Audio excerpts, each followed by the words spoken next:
latest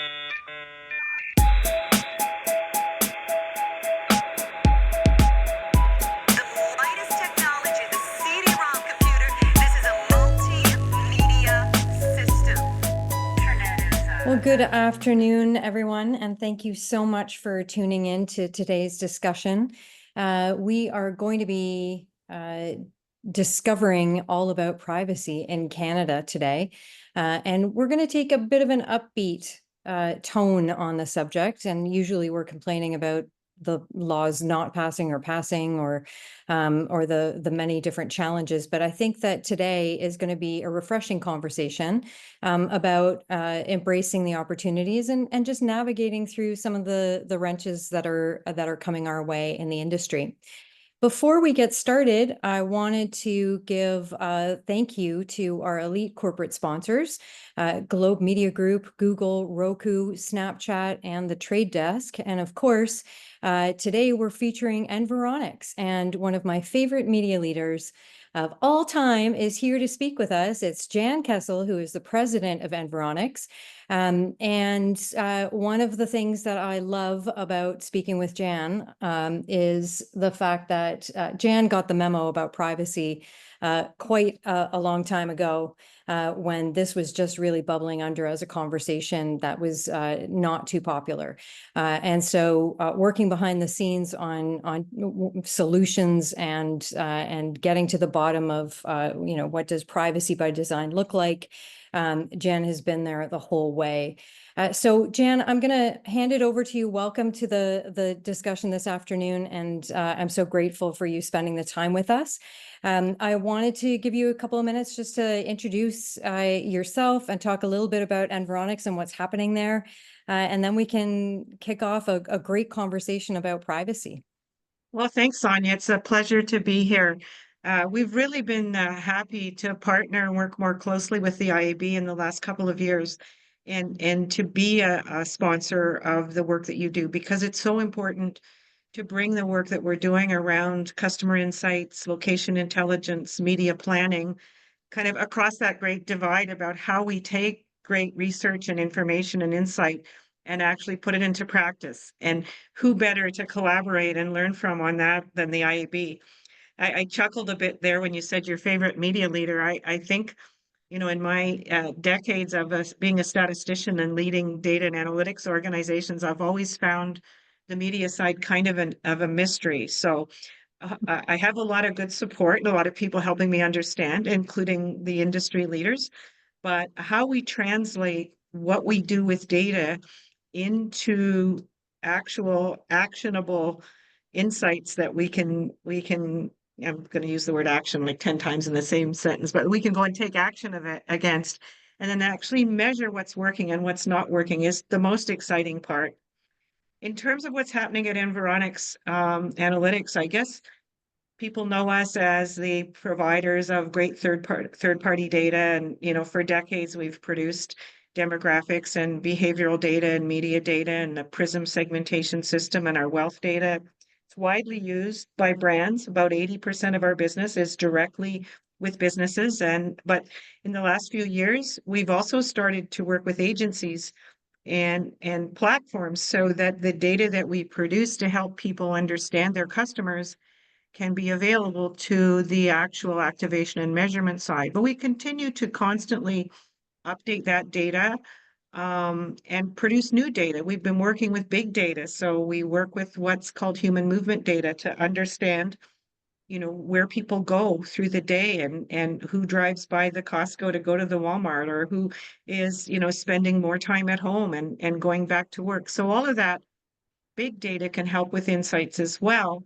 And we kind of see our business evolving from producing data, both our traditional and our newer kind of data, embedding that data in platform. We have a system called Envision that people have been using for years, but now we're moving that to being a cloud native platform that allows people to use not only our data, but our workflows and our methodologies to really answer specific business questions.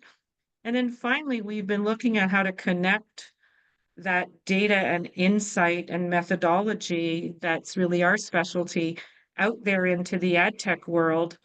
So it's no longer a PowerPoint game where you get, segmentation and detailed personas, and then the media buyer has to kind of translate that back into something. We're actually able, to a pretty large extent, and not perfect yet, but we're actually able to help people take the work that they do with us and activate it in the ad tech partnerships that we have with the DSPs, with other programmatic players. So that's kind of the new Environics. And some people say to me all the time, oh, I didn't know that you guys were really playing in the technology and the platform space. We think of you as insights, or we think of you as location. So we want people to understand that customer insights, location, media planning, and finally that holy grail, we're investing a lot right now in how we can help people measure the business outcomes of the money that they're investing in data and analytics. And it's that kind of end to end, using the same data and measuring, that really requires us to do a deep dive on privacy and what we can do and what we should do and how we do it. And that's why I'm excited to talk to you about it today. Well, Last caveat, I have to say to our listeners, remember, I'm not a lawyer, so I have a lot of opinions, but I always get legal advice in terms of what we're doing. But I will talk a lot about what we think about privacy and what best practice is. But it's not legal advice, it's just my opinion as a statistician. I think that's great. And being a statistician actually puts you ahead of most people who are privacy enthusiasts at best, right? So, well, thank you for that introduction to Environics. I mean, it's quite a progressive story, and not a lot of data companies or traditional data companies have been able to cross that divide. So that takes a tremendous amount of leadership and also change management. And so when I think about that, and I think about your the interest that you have in privacy, it's obvious.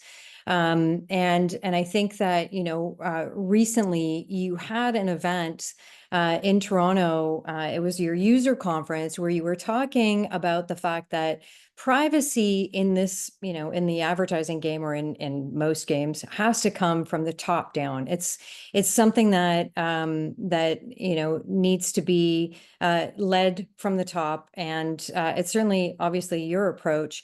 But can you talk a little bit more about that, and why you think that that's the way to go for organizations? For sure. I mean, everyone's very anxious to be data driven, and that's a common goal. We've been talking about it for 10 years. Lots of money's been invested in helping organizations organize and, take advantage of data that they have inside their organizations. I'm talking about the brands for the most part. So there's been lots of investment in data and technology, and everybody agrees that the opportunity is there and that an organization really needs to be data driven. But in order to be data driven, you have to use data that you collect from your customers, or use data that organizations like ourselves and others bring together in that whole workflow. And, if you're the CEO of a consumer facing company, there's three things that you don't want to have happen. Number one, you don't want to be accused of being a Luddite and not using data. So you have to make that a part of your business strategy. But secondly, you do not want to use data in a way that inappropriately upsets your customers. And that seems obvious, but the whole question of how often should I contact them, if I have the permission to contact them directly, or if I'm using signal data and de-identified data, but I'm still, creating custom audiences and targeting, what's the appropriate frequency? When I'm thinking about how do I use data and how do I connect better, you have to put yourself in the customer's shoes and say, what do people really want? We know that people like to receive advertising that's relevant, but how often? And do they want to see it on the, 3 different screens? And if they do, should the message be the same? And so thinking about that customer experience is an important part of designing your data-driven strategy. So you don't want to not use data, but you don't want to just kind of use data for the sake of and get, analysis paralysis and throw everything at everybody. Consumers are really busy. People are really busy. So we've always seen that relevant advertising is really important to them. But at the same time, after I go online and I buy that thing, I don't want to get a message for the next, 6 months because I actually already bought it. So making sure your customer experience is central. And then finally, no CEO wants to hear that the privacy commissioner is investigating what you're doing with your customer data. That's the worst nightmare. So I believe it's our job in the data business to get out in front and acknowledge that, yeah, there's a lot of uncertainty and we've had changes in the law over the last 20 years. I see so many organizations who've invested so much in making sure that they're doing the right thing. But in an atmosphere right now where there is uncertainty and there's kind of political ambivalence around what we should do, I think it's really important for us as an industry, both suppliers, who are working with the brands, the agencies, the platforms, and the associations like yourselves. And we work with the IAB and the RCC and the CMA and many others, is that as an industry, we really kind of take it off the table. We're not waiting to see whether or not it's okay. We need to make sure that we understand the principle. The principle of the existing law says, do what a reasonable person would reasonably expect. Be sure you've told people what you're going to do. Be sure that you are following privacy impact studies, that you're only using the data for the purpose intended. So I think that's why I say it has to come from above, because if it just comes from the legal department, there may be more restrictions than what are necessary. And if it just comes from the data geeks, we'll all get really excited about all the things we could possibly do. So it has to be a business strategy. And I'm seeing that more and more that, it's the C-suite, it's not just the CMO, it's the CMO and the CTO and the governance people are saying, hey, we have to leverage data, and not just in Canada. Canada's got some specific challenges, but we have to figure out what data are important, how is it going to impact our relationship with our own customers, and what can we reasonably do in order to make sure that we have a better experience? Because what the C-suite really cares about is results, outcomes. Financial, is my business doing better as a result of all of this? Not, do I have the best data? Did I spend the most money? Do I have the latest AI tools? We want all that, but it's for a business purpose. And that's where we're looking for the leadership to come from. Yeah, I mean, IAB Canada has been living, breathing, and eating privacy since 2017 when they announced the coming of the GDPR. And as an industry, I think it took a really long time for the right audiences to be paying attention to the privacy message, right? And so now I feel like we've come a long way. The people who are attending conferences and discussions like this one today are varied now. So we're getting sort of, cross-organization involvement and engagement, almost to the point, Jan, where I'm going to say, like, we are almost an industry obsessed with privacy. Right. So we're talking about it night and day. We're coming up with solutions, and Environics certainly has several of their own. And, I guess this leads to the next question. Do Canadians care as much as we do? Right. So we talk about the reasonable person. But when you think about, social media and you think about like the way that people are using the internet on a day-to-day basis, laymen, as it were, do they care about privacy as much as we are caring about privacy? Well, I think it's a great question. I think the answer is the same answer that we get to a lot of questions about populism and new media and new technology. It's horses for courses. Different people have different opinions. And I think that the research shows over the years that people are interested in receiving messages and they want to make sure that the messages are relevant. So in that way, they care about advertising. It's not that they don't want to get any messages, but do they care?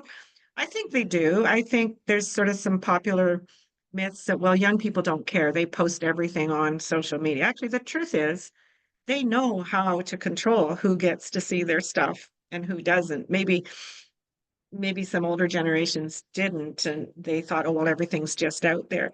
So I think some people care. A lot of people care. I think people definitely care about fraud and identity theft and those kinds of things. And I think it's also a question of trust. If I'm going to give, a retailer or a service provider a lot of information about me, I expect them to do the right thing. I give them information mostly so that they can make my experience good. So I think it's mixed, but I don't think it would be safe at all at this time to presume that people don't care. And I think that most survey research shows that people are willing to share data if it's used appropriately, but they want to make sure that the organizations not only have the proper use cases, but have the security and the governance rules in place that the data are used for the right thing. We're still seeing that definitely hasn't gone away. People expect that. The truth is that, I think that a lot of Canadian businesses have done a great job. I don't think, when we see the odd so-called breach that reaches the front pages of the newspaper, number one, sometimes it's just really bad actors, and the real telling point is kind of what people do in the face of that, which organizations have to prepare for that. But the other side is sometimes there's something that appears maybe to be out of whack with current best practice.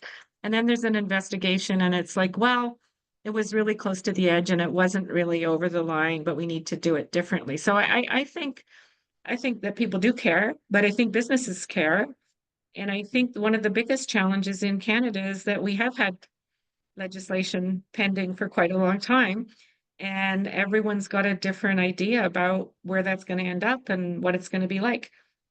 We have to remember that the law that currently governs privacy in Canada and the private sector, the PIPEDA legislation, is over 20 years old. And it has treaty equivalency with GDPR. So, GDPR changed a lot of things. It brought to other parts of the world the kinds of privacy constraints that we've been living within Canada since the 2000. So, I think that it's good that it's in focus now. And I think the fact that what's happening in Europe and other parts of the world, and even to a certain extent in the US, which was kind of the last frontier, means that there is a more of a business consensus as well as a popular consensus that it's important. Yeah, I think it's interesting when you think about, the mainstreaming of privacy in a way, right? So consumers have been, made aware of the privacy, privacy factor online as a result of, whether it's technical, competitive activity, right? So people actually making it a competitive advantage to be, privacy centric, or because of headlines in the news. So I think that the awareness is definitely there. So, to build off of that, when you think about the consumers and the way that they think about privacy, and now, the extension of that is my privacy has value. Right. So my data and my personal information has value. And if, the conversation in digital advertising right now is moving towards, hey, shore up your first party data, get close with your customer, make sure that they're sharing information and that you're keeping it safe and that there's a good value exchange. What does that look like? How do businesses compete when everybody is now, I mean, remember the days of Castle when when we had to do double opt-in and suddenly everybody was your best friend on email, right? Asking for you to double opt into their email database. How do businesses sort of navigate this now, right? Like the value exchange for the data. I think it's good news that people are really, we've always understood, even from, gosh, in the late 90s when we started to move from, in CompuSearch and Environics, when we moved from postal codes to CRM. And I have this diagram I've been using for 20 years that says what we specialize is in helping you combine your first party data with our third party data in a way that helps you fill in the gaps, provides you more insight, enables you to look inside your organization, outside your organization. That's been our mantra. But now, with the kind of focus on privacy and governance, there's kind of a resurgence in the value of first party data, and yet a lot more emphasis on the governance rules around it. So we see people having to adopt, consent management platforms and different kinds of tools. But I think that it also means there's an opportunity for organizations to partner. And, we think about email and a double opt-in, and I can send you a message because you agreed that I could send with a partner, blah, blah, it was very complicated. But one of the things we're seeing and we're very engaged with is how two organizations can blend their first party data in order to understand the gap or the overlap or the white space for partnerships, or how two organizations like a broadcaster and a retailer can combine two sets of first party data to answer the question, who saw my ad versus who bought my stuff. That's a pretty important blending of first party data. And we've been working, as a lot of people know, on the kind of how do we provide clean room, which is a safe technical place to enable two sets of first party data to be blended in a way where you can get good matches and you can analyze the overlap and analyze, exposed versus response, but not have either party get the other party's data. That's what clean rooms and identity resolution are all about. And there's a lot of stuff being written about it. We've invested heavily for the past 2.5 years in creating clean room spaces, which is really setting up a cloud-based environment where two sets of data can be connected and analysis can take place, where each party is responsible for their consents, where we're responsible for best practices in matching, where analysis takes place around either the size of the overlap or it's, the channel or the response rates, and then the results that come out the other end are anonymized or aggregated in a way that's consistent with privacy best practice. So we're enabling the combination in data collaboration hubs of disparate sets of data, but we're still building them in a way that we think is consistent with best practices for Canada. And we see this as a really big opportunity. People need to use their own data the best they can, but they also need to use it in an ecosystem of others. And all of the technology and all of the software, can't necessarily accommodate every different country's specific rules. So it's kind of like we're trying to provide middleware. We're trying to provide solutions that help global brands working in Canada or Canadian only brands partner with others so that we can really combine all different kinds of data. I'm going on too long, but the one thing I think it's always funny that everybody talks about, well, what's the best kind of data is the one-to-one data that, if you know everything about your customer and you just want to make sure that they continue to be your customer and you can send messages to them because you have all the opt-ins, and well, that's great. But most people need more customers and most people need partnerships and most people need to actually measure what works and what doesn't. And that's where the first party data that we're starting to liberate makes sense. But we have to understand, what can we really do? We've gone down the road of doing a privacy impact study on data that comes into a collaboration hub, and then doing collaboration work that's specific to an agreed upon business purpose by an advertiser and a publisher or by two separate brands. So they've said they specifically want to understand this thing. So this kind of work will be done inside this privacy framework.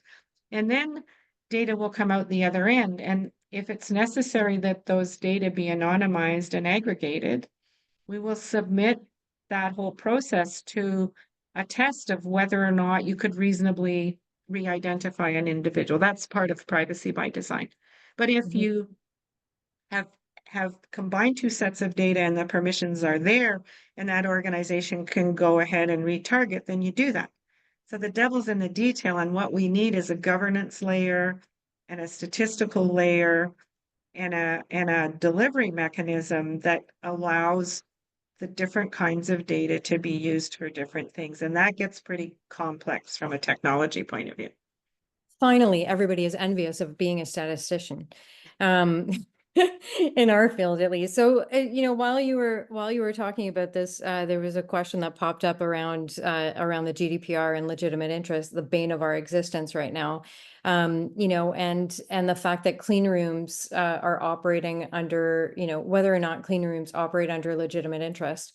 Like I have thoughts on it, but I'll let you answer from your perspective. You know, how do you see this playing out in Canada? Legitimate interest and whether or not that's going to cover off the use of clean rooms. I think, yeah, I mean, the way we're thinking about clean rooms in Canada is for a specific period of time for a specific purpose, where the owners of the data have to take responsibility for the use case and the analysis that's done. And so, yes, I think that by definition, we are going to combine data and use data in a way that would be defined as the legitimate interest use case for the organization that collected the data. And that it has to be that way. We can't have, in Canada, we're not going to be able to have, you know, broad consortia of all kinds of data that's coming together, that's creating identity graphs that are permanent and stuff like that, because then you wouldn't be able to understand what was disclosed in the transparency and consent framework and what the purpose was. So it has to be built in, and don't want to dismiss it as easy. This is the hardest part.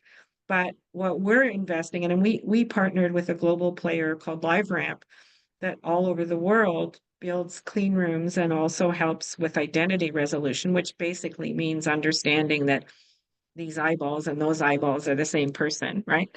If you want to boil down. So they've been providing those solutions all over the world, and their first ventures were in the US, where, you know, they were able to do great work over the last decade in that regard. And then when they went to Europe and looked at the GDPR, they had to build more additional more additional processes into their technology. It's a technology firm that's providing ways to spin up clean rooms, ways to look at identity resolution where the proper consents are in place, using anonymized or pseudonymized data, using risk of re-identification. So when they came to Canada, and they decided to come to Canada through us, because we understood the Canadian data, and we also understood where we thought the law was going to end up. Like, we all know the law, we don't know what's going to happen with it. But I think that the implementation of any clean room, and by the way, we're working with LiveRamp as kind of the ad tech layer, but we have our own EA Vault clean rooms. We partner with Snowflake and others because clean rooms have to be interoperable. So I think that we can't rely on the technology to solve these legal problems. We have to rely on ourselves and our understanding of the business problems and our understanding of what's legitimate for our own use and what's legitimate to partner. But we have to harden into the tech platforms the ways of having the safeguards and also of measuring the potential for risk at the other end. And so that's why we went for our ISO 31700 certification on privacy by design as well. We knew we were doing clean room work. We were doing, you know, identity resolution by bringing different kinds of IDs together. But we knew that we had to have a series of principles. And so privacy by design was actually started in Ontario, but has become a world standard. And there's a series of steps that you have to go through, which I won't go through them all. But when we decided to get that certification, it was because we knew that PIPEDA was old, that changes were going to be made, and that even though PIPEDA is a principle-based law that solves most of the problems, we knew that it was really created before there was digital ad tech. So we knew the interpretation of that law had to be applied to the new reality of the things that businesses need to do.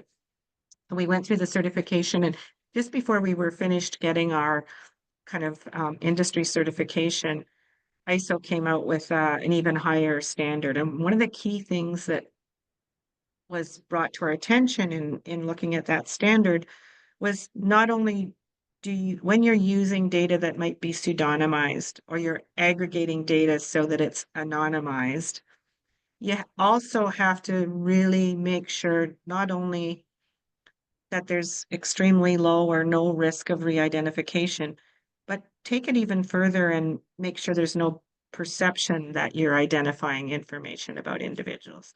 So that meant in the tech platforms that we're building, we have to check the data, we have to look at the flow throughs, we have to make sure that if we're saying, you know, this group of people, which might be a fairly small cohort, like there's 20 people maybe living in a postal code or 50 people, we have to make sure that based on the input to any analysis, that the result that's coming out the other end passes a test that you couldn't make an inference about who that person was. It's pretty technical, but it's also pretty cool that you can bring the technology and this methodology and the legal issues together, and you can write it in code, and you can have it be a governance layer in a clean room that, you know, by showing that documentation, you can help an organization feel comfortable that they're maintaining their pledge and their trust with their customers. That's what's really exciting to us.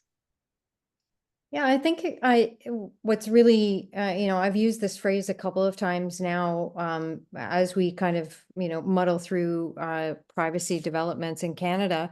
In sewing, they use the term measure twice, cut once, right? And in privacy and in tech for policy related tech, it's so important for us not to build things that are band-aid solutions that then have to be built on top of, and then on top of, and then on top of, as slight changes happen. We call that tech debt, right? And so, so one of the refreshing things that I heard you say this afternoon was, you partnered with LiveRamp, and LiveRamp has kind of been battered a little bit through the US regulatory systems. And, there's 25 different state laws and a new one coming every day.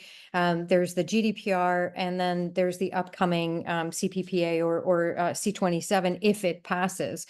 I wonder, what would you say to advertisers? How can marketers prepare for, to avoid tech debt, right? Like, so how do you make the right investments at a time when things kind of feel uncertain, right? Right. We don't know if the bill is going to pass. We don't know what's going to happen, whether we're going to get a new government in the next few months. We don't know anything. So, Right. what would be your advice to Well, marketers? I think we have to build best practices, and I think it's I think it was this, can't remember, it's one of the consulting firms. I don't want to attribute the wrong one, but one of their privacy experts, I remember a talk saying, "Build it in, don't bolt it on." Yeah. And building it in, and what we're doing with our clean room initiatives, both with LiveRamp and the layers we're building, is taking the best practice that we learned from our ISO certification and actually building it in. And not so if C27 passes, we feel confident that we will be compliant. If it doesn't pass, we feel confident that we have built technology that has best practices, that's consistent with the GDPR's goals and objectives, that's actually compliant with Law 25. So I think that we have to move forward as a data and an ad tech industry to enable the use of first party data and measurement, and so our investment and our commitment with our technology partners is to build something that works for Canada given this uncertainty, but that will be future proof and ISO 31700 was not a small feat. It took us hundreds of thousands of dollars and years, and we're a little company, and we were actually the second company in the world to get it. And why would a Canadian company want to do it? It's partly because of this uncertainty. So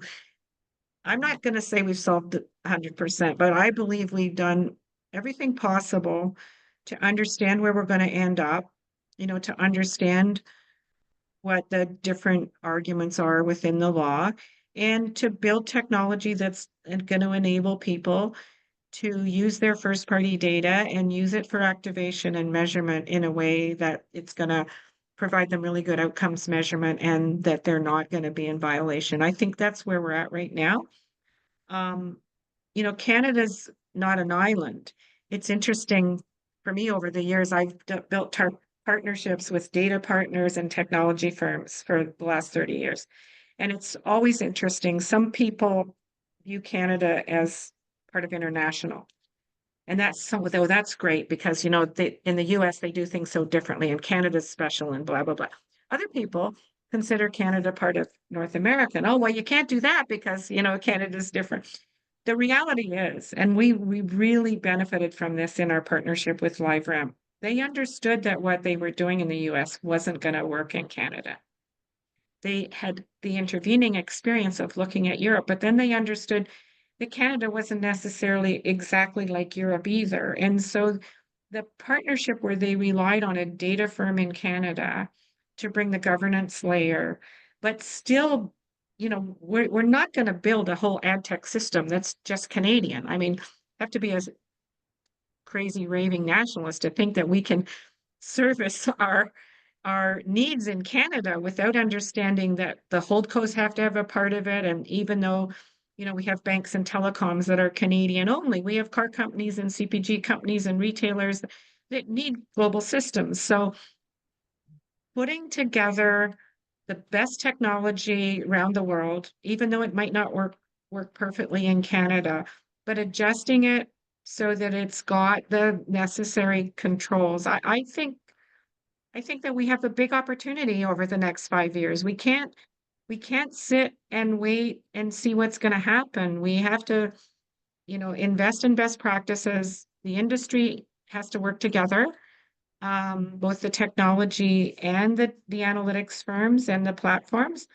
And we have to, whether there's an election or not an election, or the law passes or not a law, we have to move forward. And that's, I'm very appreciative by the way that our owner, Bell, has invested for Environics to be that independent end-to-end measurement solution. A lot of people were skeptical. They said, well, is Bell going to really let Environics maintain that? But they absolutely have. We're 4 years in.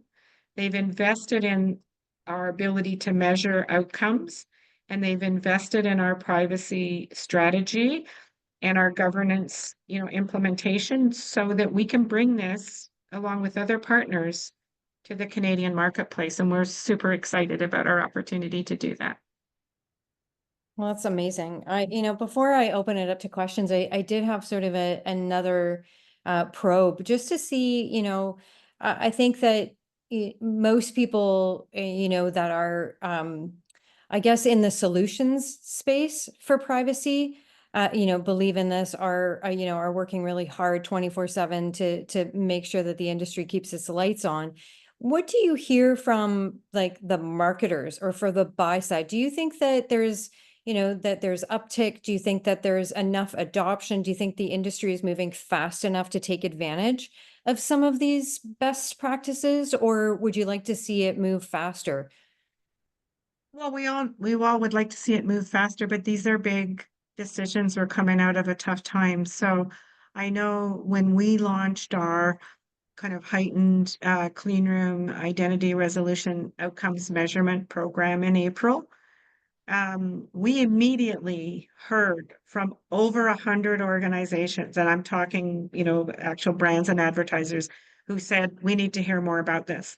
And then we moved quickly into almost 30 proofs of concept. So yes, I would love everybody to, adopt, and I would love us, we have partnerships with agencies, we have partnerships with DSPs, we have partnerships with other platforms. I feel like that from our perspective, there's a lot of people willingness to try things.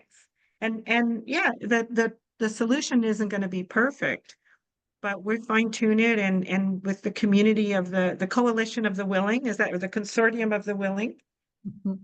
we're going to try things, and we're not going to let perfect get in the way of really, really good. So yeah, I wish it was faster. We all do because we're all feeling that in our businesses right now. But the And fact that we can actually right now look at exposures on linear TV from all major broadcasters, and we can look at connected TV, and we can look at digital, and we can look at digital out of home, and we can look at walled gardens. And in a way, we can show the cross screen and cross media outcome. And we can also show the cross media and cross screen reach and frequency. And we can do that right now and are doing that right now. And a year ago in Canada, it really wasn't something we can do. Like, I'm super excited about that.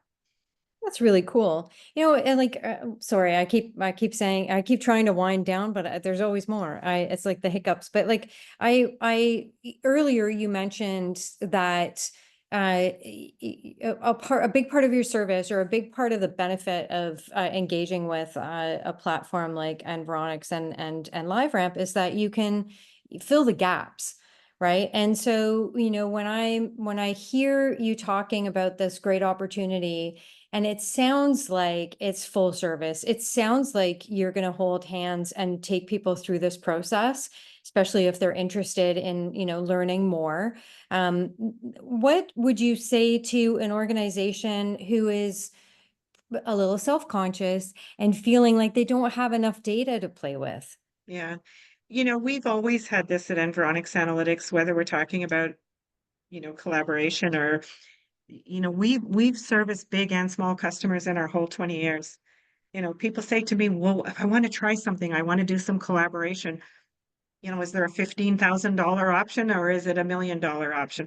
Honestly, there's everything in between. And that's why we have, and it sounds like a commercial, but that's why we have go-to-market people who work on an industry basis. We do segmentation, we do personification, we do retail analysis, we do media planning. We can help you now, with that buy, and we can help you measure the outcome, and we can do it big or we can do it small. Now, if we do it, and in terms of the technology, we're licensing the technology, the LiveRamp EA Vault technology in combination, the Canadianized version. We're licensing that to organizations who want to be self-serve. We're hosting it for organizations who can't afford or don't have the capability to implement it themselves. And we're doing managed services, just, pure project work for small organizations who want to get started. So this is not something that is just a solution for, the largest banks and telecoms and retailers. Everybody needs this. And we've always prided ourselves in being able to deliver our services in different ways for different people, and we're definitely committed to maintaining that. That's great. Well, that's so Canadian. Um, I see a question has popped up. Anonymous listener would love your thoughts on ID bridging. So, you know, this is kind of the crux of what needs to happen if if consumer has given consent for their ID to be used, and that ID then becomes pseudonymized, and then that goes into a place where it can be matched, then you're going to get one ID matched to another. So, we can encode an internal database with an ID that can help an organization look at different consumers across different parts of their silos where they don't have permission. We can then take that and we can lift it up and add a ramp ID to it, which is the ability in a safe place in an encrypted way to know that this pseudonymized person is that, and then we get aggregate results coming out the other end. But those IDs could also be linked to a Trade Desk ID or the Google Pair or some other ID that a loyalty program or a shopping program could have of their own. So rather than the old-fashioned thinking that we're going to know that Jan Kestle lives at this address with this email, these 3 email addresses and this, we're not going to have that, but we have that technical capability of creating unique pseudonymized IDs within one environment, lifting them up into a place where in an encrypted way, they can be linked to someone else and then be aggregated. And that risk of re-identification can be assessed and results can be provided. And that's what's happening in Canada. In fact, I believe that that is going to be the world standard. I think the offline to online kinds of stuff that are happening now. I'm not saying it's illegal in other parts of the world, but I think most businesses are going to be satisfied with that, and that's going to be the way we operate. So interoperability, linking of one ID to the other, and trying to, of course, we're trying to scale audiences. We're also trying to do lookalikes. So the more we have data that can safely be linked and aggregated and used, but still be compliant with the way the privacy laws seem to be heading, then people will be able to do more effective targeting and measurement. Well, we certainly have our work cut out for ourselves, right? I mean, we're going through so many hoops. And, one of the things that I think that bears repeating every single time we talk about this is the value exchange, right? And the idea of let's not mess this up further. If we're going to invest this much in privacy protected advertising and, these amazing new solutions, make sure the creative is on point. Make sure you're spending time investing in areas that are going to delight the consumer. And let's clean up the industry. Let's clean up the supply chain, and make this fun again, right? And I think there's a lot of support for that. We also support, as you know, the CMA and the ICA and the ACA. We sponsored the Marketing Effectiveness Awards for the agency, and the agency event. And one of the really cool things about that was actually talking to the more creative side of the agencies and helping them explain that being data-driven isn't just a media issue. It's we talk about get the right message to the right people at the right time. Some of us have been striving for this for decades. So I'm excited that in our relationships, both with the larger holdcos and the independent agencies, that we're not just talking to the media people. And in the brand side, we're sometimes talking about to brand as well as to the actual media people. This is what the industry needs is an integrated view of how the data can help people be more successful. Yeah, agree. Okay, well, with that, if there are any other questions, we'll wait a couple of seconds just to see if anything comes up. But in the meantime, Jan, this has been such a great conversation, and it's always a pleasure catching up with you. I know that you're super busy, but you're doing all the right things, it sounds like, and you're innovating. You're putting Canada on the global stage. You're doing the right partnerships. It's just it's a lot of fun to watch. And we certainly value your partnership and your support at the IAB. Thank you for that. And just to say, we also are extremely excited about continuing to collaborate with you. And I'm always happy. We always meet at events and we talk about all these things and we said, okay, well, let's do it and record it for other people to get engaged in the conversation. So thank you very much, Sonia, for the opportunity to do this. Really enjoyed it. Thanks, Jan. Have a great afternoon.